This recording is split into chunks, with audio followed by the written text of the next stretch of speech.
Olá, pessoal. Bem-vindo de volta ao curso de Introdução à Bíblia Sagrada.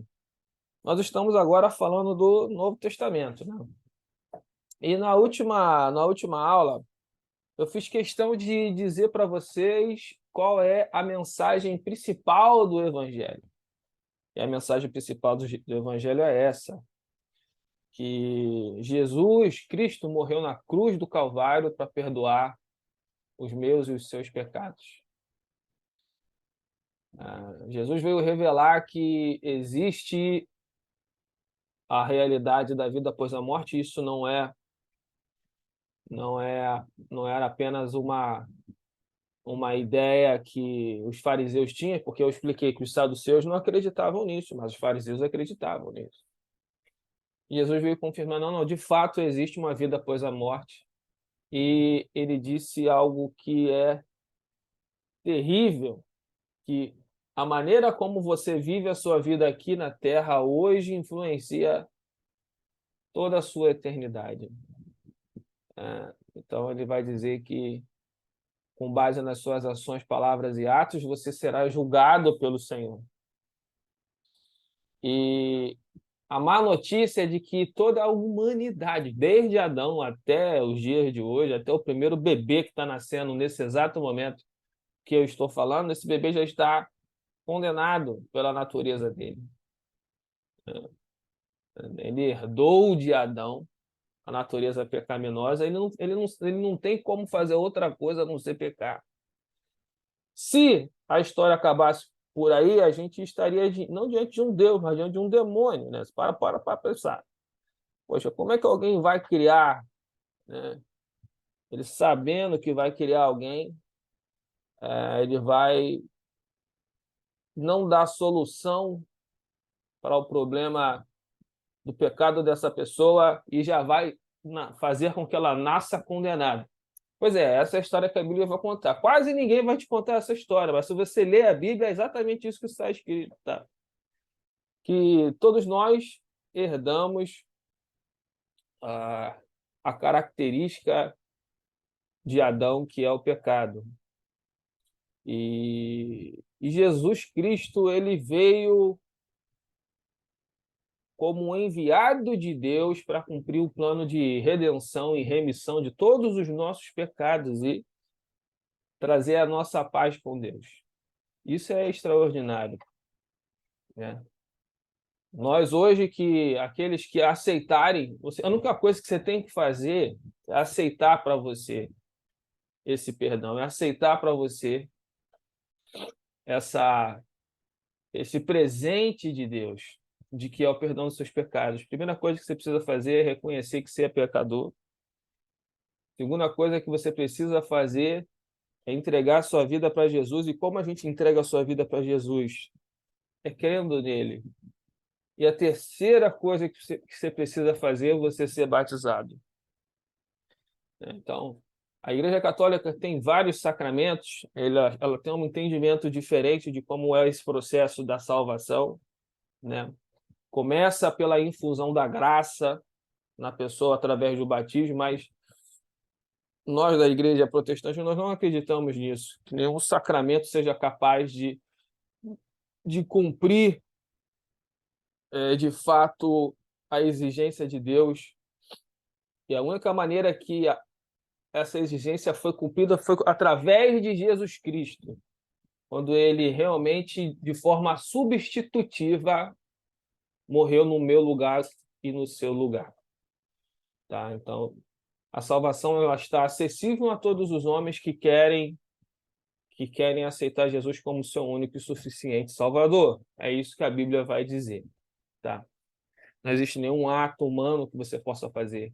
Por mais bonzinho que você seja, por mais esmola que você dê, por mais, sei lá, boa ação que você faça, não são essas coisas que salvam. Porque senão Deus seria devedor de você. Mas não. O que salva é o sacrifício vicário de Jesus na cruz. Não que, por outro lado, você não tenha que fazer coisas boas, porque, na verdade, só trazendo um resumo daquilo que eu disse na última aula, o que a Bíblia espera é que você aceite a Jesus como o único e suficiente Salvador, e que você passa a amá-lo. E se você passa a amá-lo, você vai passar a desejá-lo, vai passar a querer ser, inclusive, parecido com ele. E, na verdade, eu não disse isso na última aula, mas o projeto de Deus para a humanidade é fazer de todos nós irmãos de Jesus. E o que significa ser irmão de Jesus? Significa ser muito parecido com ele, em suas ações, em seus atos, em seu modo de pensar. Então, se você decidir ser cristão, você no dia seguinte você vai precisar começar a imitar a Jesus Cristo na maneira como ele pensa, na maneira como ele age. E essa é a história que você vai encontrar no Novo Testamento. E é isso que os discípulos vão tentar ensinar. Toda a igreja, toda a Bíblia, todo o cânon do Novo Testamento, ele é baseado na doutrina dos apóstolos. E essa foi a leitura que os apóstolos fizeram, tá? A leitura que os apóstolos fizeram foi essa: existe a vida eterna e a nossa missão aqui na Terra é reproduzir a obra de Jesus Cristo, tentando ser bom como ele foi, principalmente tentando amar, porque ele deu apenas dois grandes mandamentos. O primeiro mandamento foi esse: amar a Deus acima de todas as coisas. E o segundo mandamento foi esse: amar ao próximo como a ti mesmo. Tá? Então foi mais ou menos isso que eu tentei explicar no primeiro áudio. Agora nós vamos passar livro a livro do Novo Testamento, dizendo mais ou menos o que cada livro diz. É óbvio que não dá para falar dos detalhes de cada livro, você precisa ler os livros, mas eu tentei procurar ali diferenciar os livros entre si e trazer mais ou menos o que eu acho de diferente ou de ponto relevante em cada um dos livros. Tá? Então, Mateus, Marcos, Lucas e João são os 4 primeiros livros do Novo Testamento, e esses livros são livros que vão falar da história de Jesus Cristo. Quem foi Mateus? Mateus foi discípulo de Jesus. Quem foi João? João também foi discípulo de Jesus. Marcos e Lucas não foram discípulos diretos de Jesus. Mas Marcos estava debaixo da autoridade do apóstolo Pedro e Lucas debaixo da autoridade do apóstolo Paulo. E todos eles escreveram a história de Jesus da sua maneira. Por exemplo, Mateus escreveu focado para um público mais judeu. Tanto é que ele começa o seu livro com uma genealogia. Por que uma genealogia? Porque os judeus se preocupam com essas coisas. Eles querem saber quem de fato é ou não é descendente de Abraão. Porque o judeu se identifica como judeu porque ele é descendente de Abraão. Algum parente dele, o pai, a mãe, o avô, o bisavô, é descendente de Abraão. Então, Mateus começa o seu evangelho dessa maneira. Marcos foi o primeiro livro a ser escrito, inclusive base para todos os outros livros. Ele é o mais curtinho, tá, dos evangelhos. Lucas, ele é um livro que ele procura escrever de uma maneira mais detalhada e histórica a história de Jesus. Tá? Tem esse versículo aqui, o versículo 1, capítulo 1, versículo 3, diz o seguinte: ele escrevendo essa carta para Teófilo, que era a pessoa que pediu o livro, ele diz o seguinte: eu mesmo investiguei tudo cuidadosamente desde o começo e decidi escrever-te um relato ordenado. Então, quando Lucas tentou escrever, ele tentou colocar as coisas em ordem cronológica. Você vai perceber que nos outros evangelhos as coisas não estão muito em ordem cronológica. E Lucas tenta resolver isso. E João é o livro mais teológico dos evangelhos. Ele vai falar muito de Deus, assim, de fato, vai trazer revelações extraordinárias, como essa aqui no capítulo 1. Ele já começa soltando essa bomba, dizendo o seguinte: no princípio, Jesus era aquele que é a palavra. Ele estava com Deus. Olha, no princípio, olha só que doideira. Antes que o mundo fosse fundado, Jesus já estava lá. Ele estava com Deus e ele era Deus. A palavra estava com Deus no princípio. Todas as coisas, preste bem atenção no que João já vai começar soltando essa bomba que ninguém sabia. Todas as coisas foram feitas por intermédio dele. Ou seja, ele foi a pessoa, através das mãos dele, através da obra de Jesus Cristo, antes da fundação do mundo, as estrelas, o céu, o ar, tudo que você imaginar foi feito por intermédio dele, e sem ele, nada do que existe teria sido feito. Olha aqui, que começo de livro. Amo João. Então, ele vai dizer o seguinte, para João, Jesus Cristo é o Filho de Deus de verdade, tá? Isso é muito importante. Ele não era um homem comum. Ele estava com Deus e ele era Deus. Então, ele foi encarnado aqui, cumpriu sua missão e voltou para o Pai. O livro de Atos é um livro que mostra os primeiros dias da igreja. Então, aqui você vai ver dois grandes personagens. Primeiro, o apóstolo Pedro, depois da descida do Espírito Santo, que foi prometido, tá, no final dos evangelhos, de que esse Espírito Santo desceria. 50 dias depois do Pentecostes, Jesus morreu mais ou menos na época do Pentecoste. Então, na época da festa da colheita ali, Jesus morreu na Páscoa, e no dia do Pentecostes, que é a festa da colheita dos judeus, o Espírito Santo desceu sobre essas pessoas e trouxe o poder do alto, intrepidez, para que essas pessoas pudessem fazer a obra do Senhor. E com o Espírito Santo veio os dons do Espírito Santo. Dá para fazer uma aula só sobre isso, mas o objetivo não é esse aqui. E então o livro de Atos, ele vai falar sobre o ministério de Pedro e de Paulo dos primeiros dias da primeira igreja. O livro de Romanos eu chamo de o Evangelho de Paulo, né? Aqui que ele vai tentar escrever e decifrar o que seria de fato a obra de Jesus Cristo aqui nessa terra, né? Tem essa frase fantástica aqui, o versículo 16, que diz o seguinte, ó: não me envergonho do Evangelho, porque ele é o poder de Deus para a salvação de todo aquele que crê. Primeiro do judeu, depois do grego. Então, a maneira como o apóstolo Paulo vai defender a salvação de uma pessoa através da fé, tá? Então, porque depois ele vai dizer: todos nós somos salvos pela graça de Deus, por meio da fé. O que seria essa graça? Seria um favor imerecido. Não é, você vai ser salvo não porque você fez qualquer coisa, não. O favor é imerecido, mas é através da fé. A fé é o instrumento de Deus para você acessar a graça do Senhor, que é a salvação. 1 Coríntios é um livro que vai começar a tratar da ética cristã. Coríntios era uma igreja que já tinha sido organizada pelos apóstolos, pelo apóstolo Paulo, e começou a ter muita confusão. Tem confusão, meus amigos. Então, se na sua igreja tem confusão, a minha igreja tem confusão, é assim mesmo. Então, precisa alguém chegar ali para organizar. Paulo começa a dizer o que deveria, de fato, ser a ética cristã na sua vida diária. Segundo, o Coríntios é um livro um pouco mais ácido, porque ele tenta defender um pouco o apostolado dele.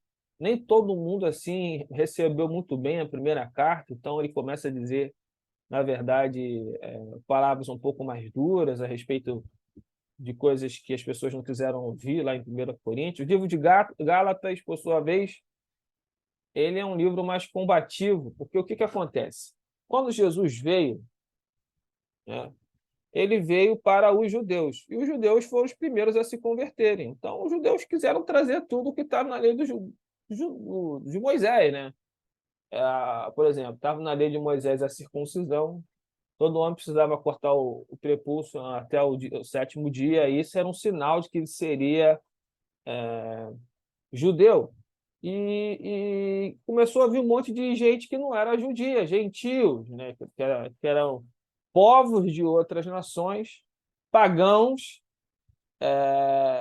que começaram a se converter, e esses judeus falaram o seguinte: olha, esse povo que está chegando novo aí, esse povo precisa entrar debaixo da lei de Moisés, precisa parar de comer certos alimentos, precisa guardar o sábado, que aí o judeu fazia isso, precisa cortar o prepúcio, etc. E Paulo veio dizer o seguinte: não, a gente está numa nova aliança, meus amigos. A aliança passada já passou. Toda essa parte de ritualística, isso acabou. Agora, na nova aliança, você não precisa de mais nada disso. Então, o livro de Gálatas vai tratar sobre essa treta aí. O livro de Efésios, eu amo o livro de... Eu gosto de Efésios e de Colossenses, você vai entender por quê.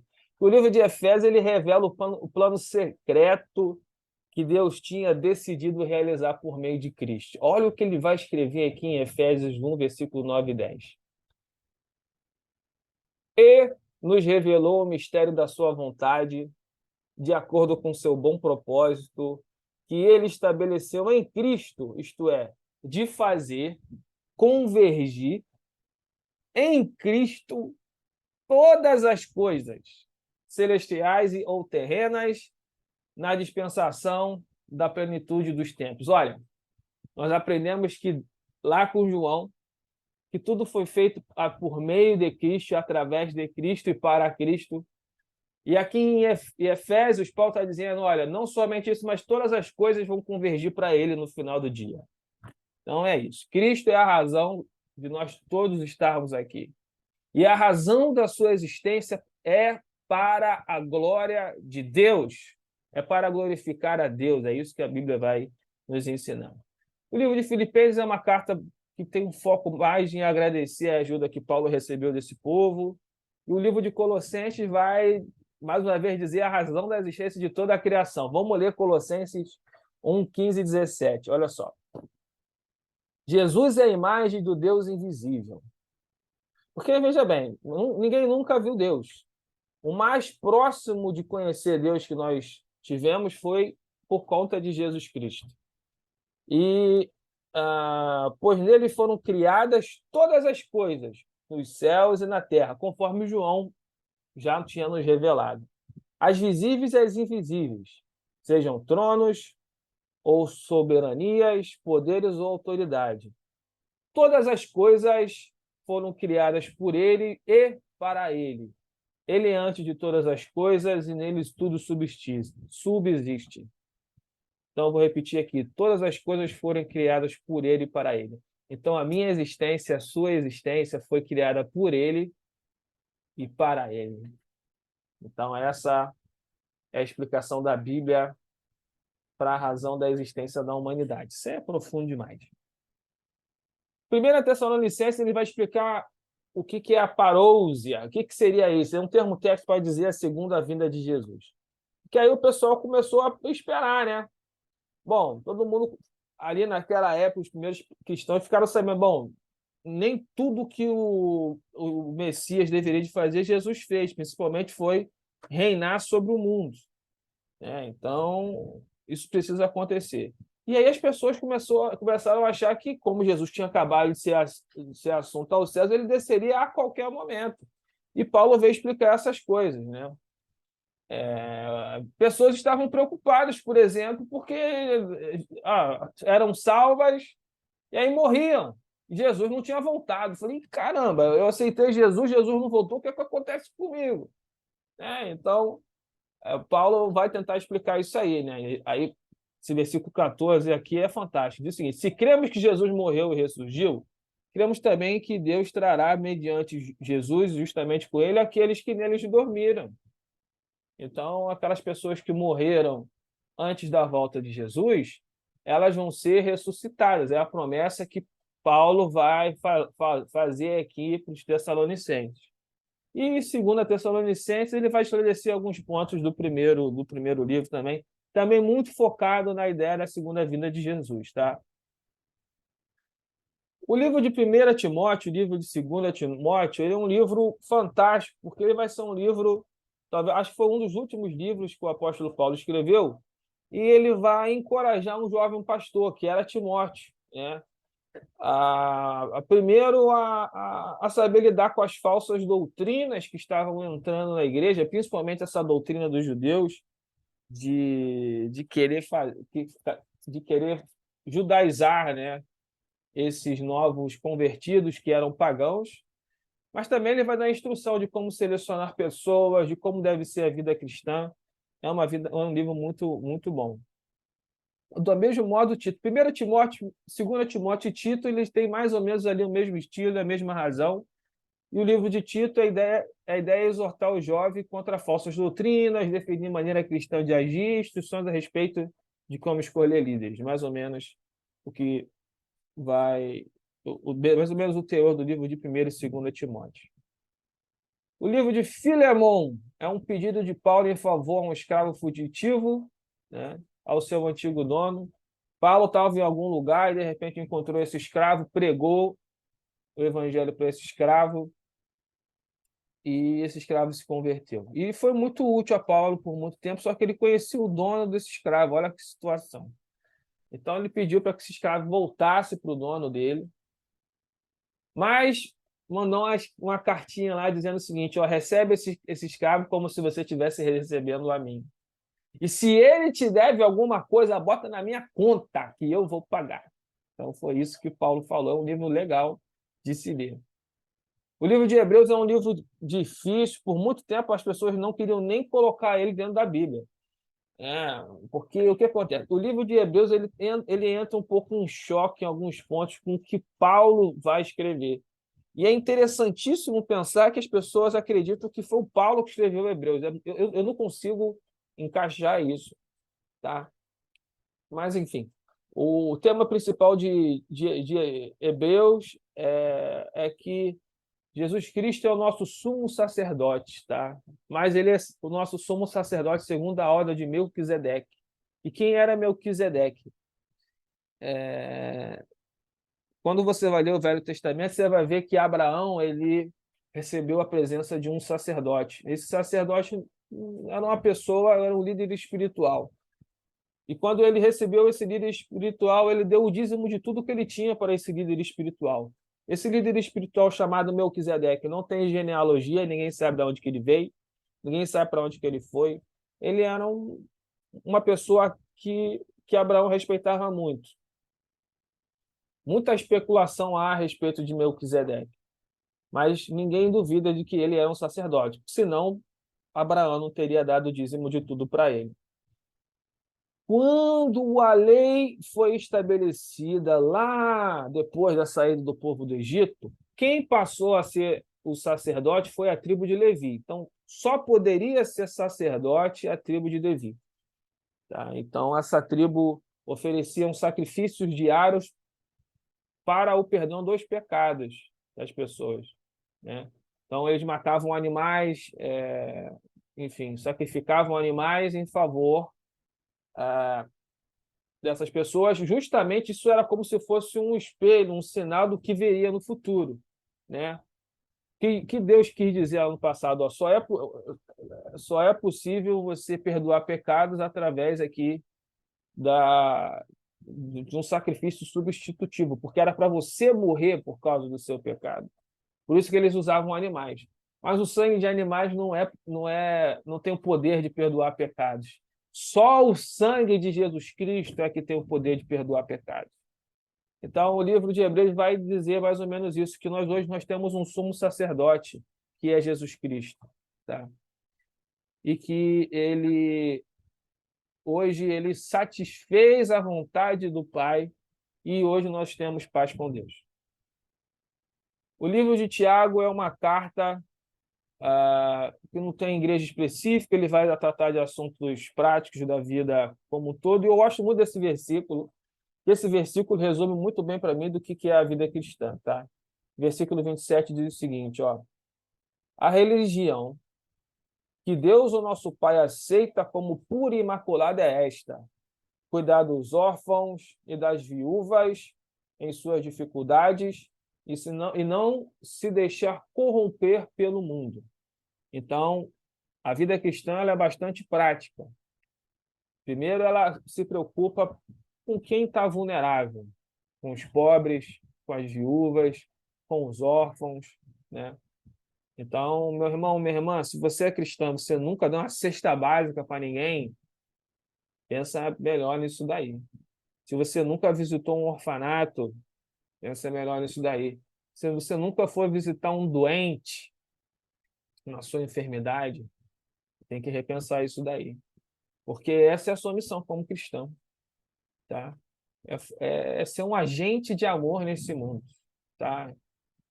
E o final também é fantástico, é não deixar se corromper pelo... É muito difícil não deixar se corromper, né? Você vê todo mundo se dando bem, mentindo, roubando. Tem um amigo que trabalha numa prefeitura aqui perto da minha casa, que ele estava me contando o seguinte. Estava me contando a roubalheira que acontece nessa prefeitura e ele não podia fazer nada. E um belo dia, bateu um camarada lá no portão da sala dele, do escritório dele, ele trabalha como contador, e falou o seguinte: meu amigo, eu preciso fazer essa obra tal. E era uma obra superfaturada, ele tinha identificado que a obra era superfaturada. E aí ele ia fazer um laudo dizendo que a obra estava sendo superfaturada. Ele falou: não, relaxa, que o seu você vai levar, né? Ele falou: não, meu amigo, eu não quero esse dinheiro.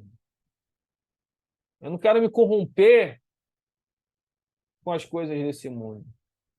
Então ele seguiu com o laudo dele, só que o laudo dele não foi para frente, uma pessoa acima dele estava interessada em receber esse dinheiro, aí cortou o trabalho que ele fez e o mau trabalho foi feito, porque o mal está aí. Então, a gente tem uma vida muito difícil, pessoal. Você que decidiu ser cristão, você tem que começar a se preocupar com gente vulnerável, você tem que começar a se preocupar em não deixar se envolver com a corrupção desse mundo. É uma coisa muito difícil, mas é a nossa missão, né? Ser um imitador de Jesus Cristo é muito difícil. Que Deus conceda graça para todos nós, né?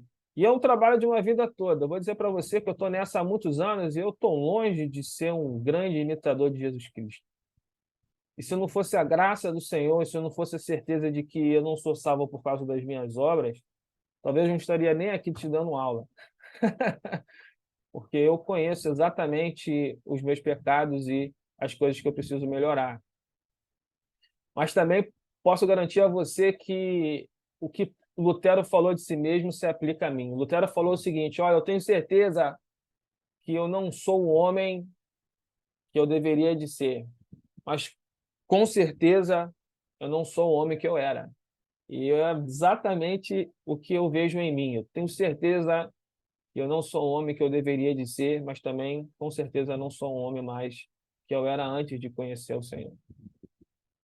Tá? Então é isso que Tiago vai dizer. Ele vai trazer um pouco mais de assuntos práticos de como viver a nossa vida cristã. Pedro vai tentar explicar que a perseguição que a igreja estava sofrendo naquela época não era um castigo, mas de fato era uma bênção. É como se você pudesse estar fazendo parte, né, do sacrifício que Jesus fez para salvar toda a humanidade. Isso era um privilégio, na verdade, ser perseguido por fazer uma coisa boa.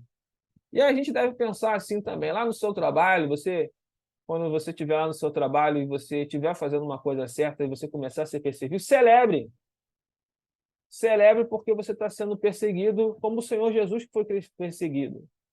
Porque ele não fez mal algum a ninguém, mas mesmo assim as pessoas não o aceitaram e não o receberam. Tá?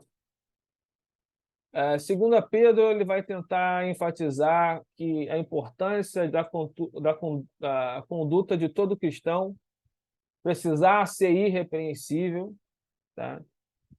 Primeiro João o João é o apóstolo do amor, né? Então, o principal assunto do livro é o amor. Então, ele diz aqui em 1 João 3,11 o seguinte: essa é a mensagem que vós ouviram desde o princípio, que nos amemos uns aos outros. E foi o que Jesus veio ensinar no final do dia. O que é que Jesus veio ensinar? As pessoas que não tentam... Eu gosto muito de ouvir um filósofo, não vou dizer o nome dele aqui para não constrangê-lo, mas ele é ateu, esse filósofo. E aí eu achei fantástico ele dizendo o seguinte: sentaram numa mesa assim dessas de podcast, né, e perguntaram para ele: vem cá, qual foi o filósofo que mais te impactou? Ele falou assim: foi Jesus Cristo. As pessoas, como assim Jesus Cristo? Não, ele falou: o Jesus Cristo, para mim, é o cara mais importante que tem na humanidade. Eu falei: como é que esse cara vai dizer que Jesus Cristo é o cara mais importante que tem na humanidade se ele é ateu? Aí eu fiquei curioso, aí chamou a atenção. Ele falou: mas por quê? Aí o filósofo disse o seguinte: ó, porque ele deu a chave que todo mundo precisa para ser realmente feliz. A vida que realmente vale a pena ser vivida é a vida que você se dá para o outro. E ele falou o seguinte: eu resolvi aplicar isso na minha vida e, puxa vida, como ele tem razão. A vida que realmente vale a pena ser vivida é a vida em função do outro. Eu falei, caramba, como é que esse cara... Acho que esse cara é crente e não sabe. Tá? Embora ele não acredite em vida após a morte, em todo outro pacote, mas se entendeu isso, entendeu o evangelho, pessoal, porque é isso exatamente que Jesus Cristo vem ensinar, tá? E a mensagem é essa, é que nos amemos uns aos outros, tá? Em 1 João, ele vai dar muita ênfase a isso. No segundo livro de João, ele volta a falar de amor e traz um pouco de alerta para que as pessoas tenham cuidado com doutrinas falsas que estavam entrando na igreja. A terceira carta é a carta a um líder de uma igreja local para resolver intrigas internas que estavam acontecendo. Tem o livro de Judas, que é uma carta escrita a fim de prevenir os cristãos em geral contra falsos mestres. Você repare que existiam muitos falsos mestres, muitas falsas doutrinas entrando já naquela época, imagina agora, né? É uma coisa constante, pessoas tentando fazer a sua própria interpretação do evangelho. Por isso que a reforma protestante ele veio fazer esse movimento de volta ao texto sagrado, de volta à, à doutrina dos apóstolos, para a gente tentar evitar esses outros falsos mestres, essas outras falsas doutrinas, que não tem nada a ver com o que Jesus veio ensinar para a gente. E o último livro, conforme está aí, é o livro de Apocalipse, e é um livro profético. Eu quero ler esse último versículo, acho que ele é fantástico, porque ele traz uma promessa para todos nós. A promessa é essa: eu vi um novo céu e uma nova terra.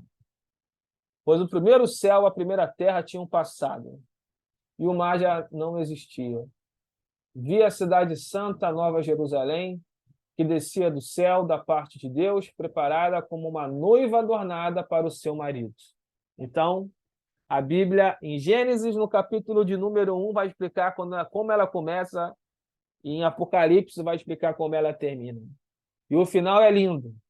O final, Jesus vence, a igreja vence, e a gente vai viver num novo céu e na nova terra. Essa é a promessa da Bíblia Sagrada. Espero que você tenha sido abençoado por essa jornada que foi longa, mas foi necessária. Eu espero ter despertado em você o interesse em mergulhar agora a fundo em cada um desses livros, para você descobrir a riqueza de cada palavra que sai dele.